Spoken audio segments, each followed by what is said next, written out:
loved to work together. It's interesting, when Myrna was starting up Festival of Trees, she pulled out her wedding contract. Right there in the fine print, it said I had to help her. And we've enjoyed doing things together. Welcome to the 20th anniversary of the College of the Canyons Foundation's Silver Spur Award for Community Service. Over the years, the list of awardees is impressive, a virtual who's who of the Santa Clarita Valley. The couple receiving the Silver Spur Award for 2010 humbly go about their busy lives simply being themselves. They seem to be everywhere, involved in every good cause, behind dozens of events and causes important to the community, and always with a pair of calm, comforting smiles. We are talking, of course, about Gary and Myrna Condie, truly deserving winners of the 2010 Silver Spur Award. As we do with all Silver Spur honorees, let's wind back the clock a bit and take a more in-depth look at who these people are. In order to do that, we'll take you on a little journey back in time. As Gary might tell you, saddle up, partners, we're going for a ride. In order to know the real Gary, you've got to ditch the suits, the CPA talk, and the polished image he projects to the public. Close your eyes, conjure up the perfume of horses and cattle in the air, and go to a simpler time and place where a man's universe was his ranching spread, and each day began before sunrise and ended well after dark. That place is the rural West. Let's all time travel back to 1944 to a place called Preston, Idaho. By most accounts, Preston was, and still is, a place where cattle outnumber the people by a good margin. It was in this rural western setting that George and Florence Condie started their family on New Year's Day, 1944, when Gary, the first of 4 children and the only boy, arrived in the world. But he quickly developed pneumonia and ended up in the hospital where he nearly died, marking the first of several health challenges that Gary would overcome in his life. Illness, or health concerns, if you will, has obviously been a major part of our lives. We've each stared death in the face and been fortunate enough to walk away. In 1948, Gary's family moved to the craters of the moon. No, not the ones on the moon itself, but to the town of Arco, Idaho, near the Craters of the Moon National Monument and the entrance to the huge wilderness area located in that part of the state. While his family would only live in Arco for 2 years, Gary became an Arco hero at the age of 5. Harry Truman visited Arco one day unexpectedly. He addressed community members briefly, and in a chance photo op, picked up a small boy to have his picture taken. That small boy was Gary Condie. The importance of Truman's trip came to light when it was announced that Arco would be the location of the newly formed Atomic Energy Commission. While nuclear bombs came to Nevada, in fact, Arco became the first town in the U.S. to be completely lit by atomic power. For reasons we can only guess about, the family decided that living in Arco near an experimental nuclear reactor probably wasn't a great idea. So they moved to Blackfoot, Idaho, where the population was larger, the schools better, and Gary, now of a proper age, could prosper. As a youth, Gary had his own horse and learned how to trick ride and rope. He was always breaking and training a new horse and learned how to work well with animals. This rugged upbringing undoubtedly has served Gary well in the rough and tumble world of finance. He attended Snake River High School, where he really enjoyed the social aspects of the school despite its small 400-student population. He would ultimately graduate with a class of 70. Gary went off to college at Utah State University in Logan, Utah. When Gary was growing up, his mother played in a dance band, so he and his 3 sisters, Lapriel, Colleen, and Lou Jean, were constantly exposed to a wide variety of music styles. And that was a family activity, so music was central in our lives. My mother always had one nice piano and maybe a second musical instrument, and we'd gather around that in the evening after the chores were done, and we'd all had our evening meal, and my mother would play and we'd all sing songs, and so music was always right there, central in our lives.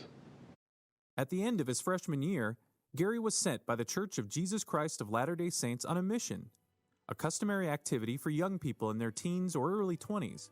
First of all, the way it works on a mission, you decide if you want to go, but they decide where you're going to go. When I was assigned to Germany, I was about as happy as a person could be. I was excited to be on my way to Europe. I loved the German people. It was an exciting time to be there. The Cold War was going on real strong. That helped you decide what is life all about. And it wasn't that long after World War II. There were still scars all around with people, with the landscape. You were face to face with reality. I never did go to Vietnam, but I was in Germany not that long after the World War II, and shortly after during the part of the Cold War. And you couldn't help but have reality checks. When I came back from Europe, we landed in New York. That was before you had these jetways that come out and make the airplane now. And we walked down the stairs. There on the dirty tarmac, there were a number of U.S. soldiers coming back to the United States with us. Everyone got down on the ground, the dirty ground, and kissed the tarmac. They were that thankful for America and to be back home. I'll never forget that picture and the impression it made on my mind. He returned to the U.S. and to college, where he met Myrna. Yes, this story is about Myrna too. It all began for Myrna Richardson in Jackson Hole, Wyoming. Born on February 4th, 1947, to Weldon and Roberta Richardson, Myrna was one of 10 children. Her 7 brothers and 2 sisters were joined by 2 male cousins. So there were a dozen children total in the Richardson house. Imagine just buying shoes for that many feet in today's world. Myrna wanted very badly to be a normal kid, to ride bikes, jump rope, to run and keep up with the others. But she couldn't. You see, she was born with a major heart defect, and it has affected her all her life. Her mother would constantly worry about her, telling her to take it easy, not to play too hard. But being a typical kid, she wanted to keep up with the others. Well, I tried to not let it hold me back, but sometimes there were limitations. I would get really exhausted easily. But I would go to school, and on the way to school, my mom would say, "Myrna, now don't jump the rope today." You know. So she said, "You need to be careful because of your heart." So I would go to school. I'd just say, "Okay," and I'd get to school, and all my friends would be jumping the rope. Well, you just have to join in and just not let it bother you. You know, you just want to fit in, and so I would jump the rope, and I would tire easily, but I had fun. When she was 2 years old, her family moved to Richfield, Utah, where her father took over the local Ford dealership.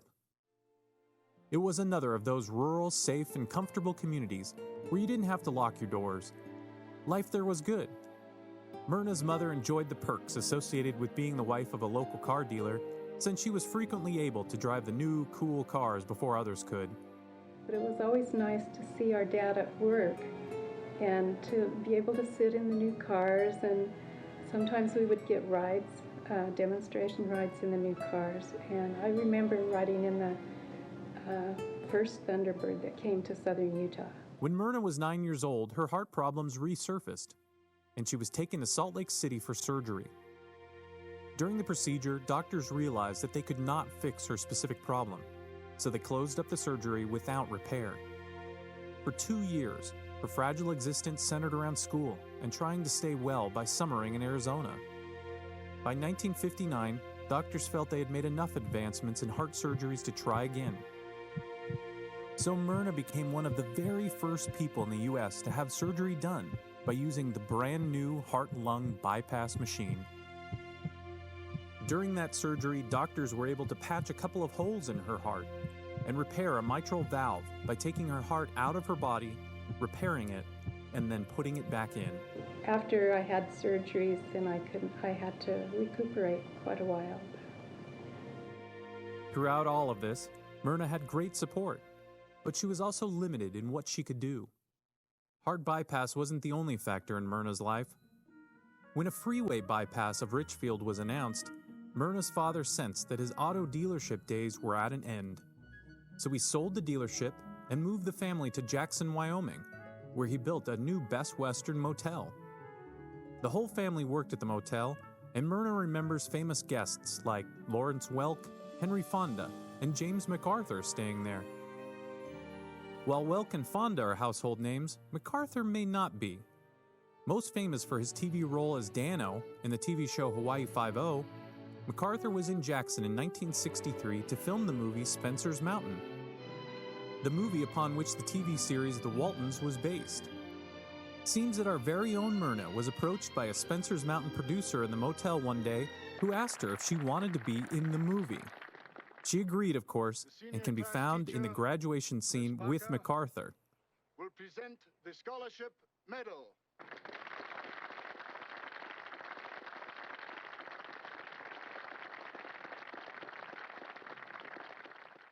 Myrna worked at the motel and then got a job as a waitress to save money for college, knowing that with 10 kids, her mom and dad needed all the help they could get. During her high school years, she immersed herself in activities like the chorus, drill team, French club, home economics, and the girls' state junior legislature. After graduation from high school, she attended Utah State University in Logan, Utah, where she met the dashing and daring Gary Condie. So two roads, one traveled by Gary Condie and one by Myrna Richardson, intersected in Logan, Utah, when they bumped into each other at a local Albertsons grocery store. A story worthy of a movie unfolded. I guess I'm like everybody else. I thought she was cute. That's where it often starts, right? I thought she was cute. I also saw some personality characteristics that I liked. I liked the way she looked at life. She wasn't light-minded. She had some demands on life. Things needed to make sense. That was important to me. Gary was clearly smitten with the lovely Myrna, and by all accounts, she with him. Gary decided by this time that he really wanted to be an accountant. And he decided he wanted to go to BYU, where there was a very strong program, and where in-state tuition would allow his money to go further. So he asked Myrna to transfer to BYU with him, and she promptly said no. Being a very resourceful young man, our roguishly clever Gary decided that Myrna needed a little more incentive. So on February 4th, 1967, Myrna's 20th birthday, Gary proposed marriage to her, and predictably, Myrna said, I'll have to think about it. I wanted to make sure. After discussing the proposal with her parents, she ultimately made Gary a happy man by giving him an enthusiastic yes for an answer. Gary and Myrna were married on June 8, 1967, and they moved on to BYU. Now, with a wife to support, it was important for Gary to get his degree as quickly as he could. He graduated in 1969, just 2 months after daughter Heather was born. With a fresh degree, a strong economy, a 2-month-old baby, and the lyrics of the Mamas and the Papas, California Dreamin', and Otis Redding sitting on the dock of the bay, blaring on the radio of the family car, the Condies set off for Glendale, California, to start a new profession and a new life. Gary had been hired by the prestigious Arthur Anderson accounting firm. Myrna had set her sights on Hollywood and was determined to get on the popular TV game show Let's Make a Deal. Their personal California dream was coming true when Myrna's health again began to fail. For the next several years, Myrna's doctor struggled with her condition. We'd had wonderful times and real hard times all together in a short period of time, and I suddenly said, it was the best of times and the worst of times, quoting from Dickens, and that's how we felt. This was a difficult time for the family, and they credit family, friends, and each other, and game show host Monty Hall for making it through. One day in 1972, Myrna opened the mail, and out fell 2 audience tickets to her beloved show. Even though she was sick, she was determined to attend, and even more so, to be a contestant. Gary reluctantly agreed to go with her, and you guessed it, Myrna and Gary were selected as contestants. Actually, Gary was really good at winning prizes on the show. As his small pile grew, Monty Hall turned to Myrna. He said, now Myrna, Gary has won all of these sure deals. Would you like to keep all of these? Or would you like to go for door number 3 or whatever the door number was? And that's the only way we're going to get a car is if we go for the unknown. You got to take a risk in life sometimes. So I gave up the sure deal and took the unknown, and it was a car. And it was just a great thing in our lives. We were poor students, just out of school. We had medical bills and school bills, and it just helped us so much.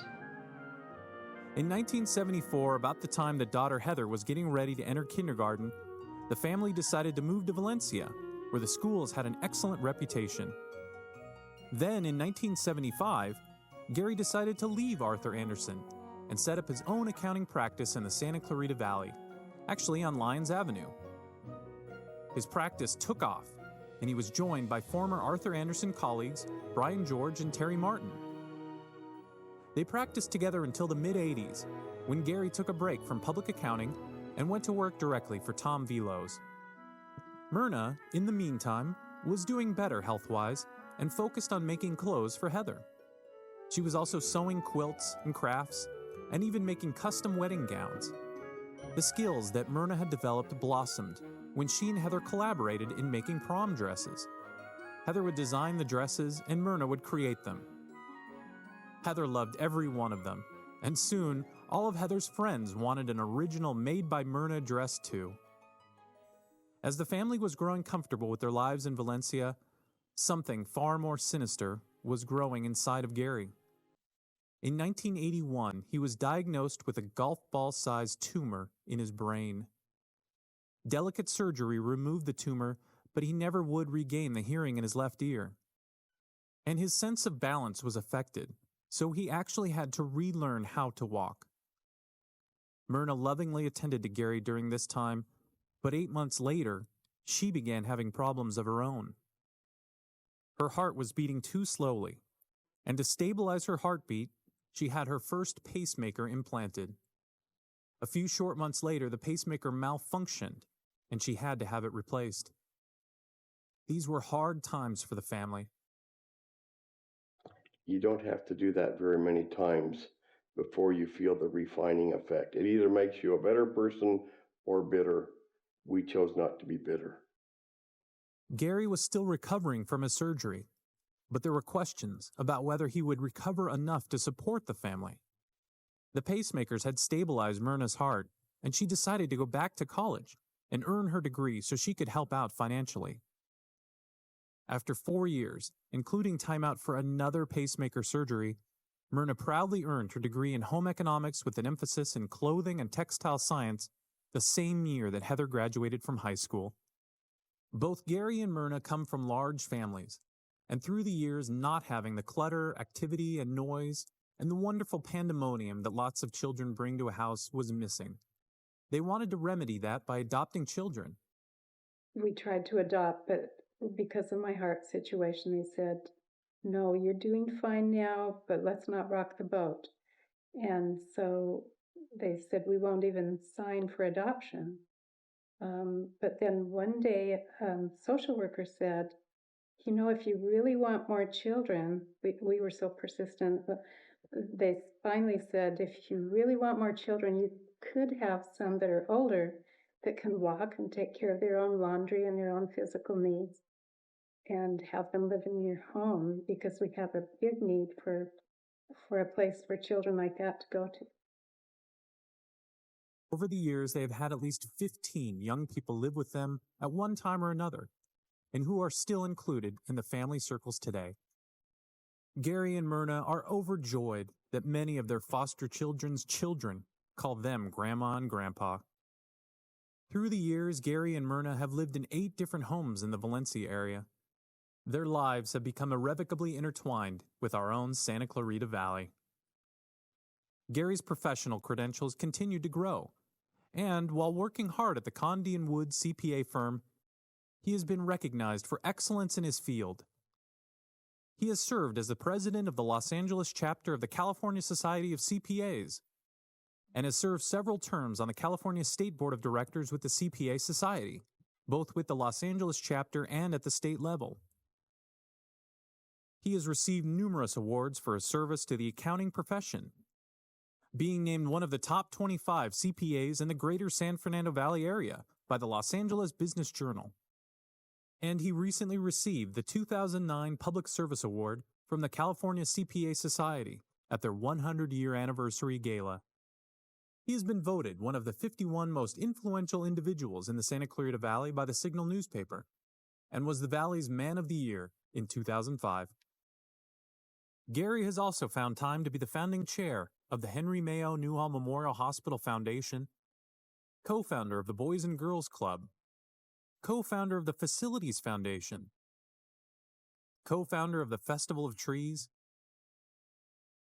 past president of the Boys and Girls Club Board of Directors, a member of the William S. Hart Union High School District Advisory Board, and a member of the Interfaith Council, and is a current member of the College of the Canyons Foundation Board of Directors. He also has co-chaired the Silver Spur Committee for many years. Myrna has kept equally as busy over the years. In addition to being a consummate caregiver, foster mom, educator, and seamstress, she has always been active in her church. She founded the Festival of Trees to benefit the Boys and Girls Club, and has helped raise hundreds of thousands of dollars for that wonderful organization. She has organized fundraisers and clothing drives for the less fortunate. She has been voted the Board Member of the Year for the Boys and Girls Club. She chairs the Circle of Friends Committee in support of the Center for Early Childhood Education at COC for the College of the Canyons Foundation. She is a board member of the College of the Canyons Foundation, and she has co-chaired the Silver Spur Award event for the last 3 years. The costume shop at the Santa Clarita Valley Performing Arts Center is named after Myrna in recognition of her skills as a seamstress and for her many contributions to the college. She was singularly honored by being crowned the 2009 California Mother of the Year for all of her accomplishments, her skills, her compassion, and her commitment to giving to the community. Together, Myrna and Gary were honored by the Boy Scouts of America as local leaders of character. And that is really appropriate since the Condies exemplify all the characteristics that leaders must have to sustain a caring and vibrant community. You'll also find that the Condies, like many of our previous Silver Spur Award winners, are characters of a different kind. The Condies are always thinking of new ideas. They don't know what it means to be too tired to volunteer or pitch in for a good cause. They love to laugh, and they love the Dodgers. And sometimes their beloved Dodgers require a good sense of humor. Sorry, Gary, better luck next year. They cherish their 3 grandchildren and their extended foster family. Gary and Myrna Condie are music lovers, lovers of family, exemplary volunteers, caring, compassionate, dedicated to each other and their church, determined and energetic, valued members of the College of the Canyons family. It's nice to be able to do something together. It's not every day in life that busy people get to do something together. That makes it a little extra special for us. For these reasons, and many, many more, we are proud to honor Gary and Myrna Condie with the 2010 Silver Spur Award for Community Service.